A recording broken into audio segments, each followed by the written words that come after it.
A friend of mine was talking to me the other day. He said, I feel like everything in my life is falling apart.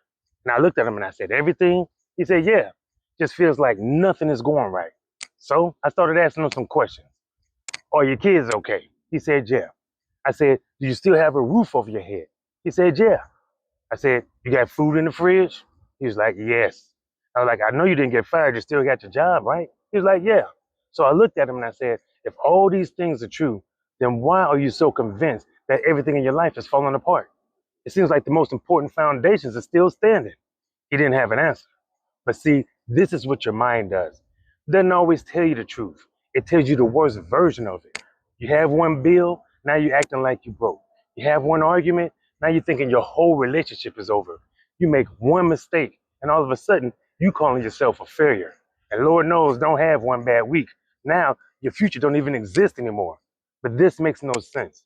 See, your mind is taking one problem and it's talking you into believing that your whole life is over. But these are two completely different things. Here's what you're going to do. Next time your mind starts telling you that everything's falling apart, I want you to stop. Don't argue with your mind. I want you to just grab a piece of paper. Then on one side, write down everything that's actually true. Not what you feel, not what you're afraid of, what's actually true.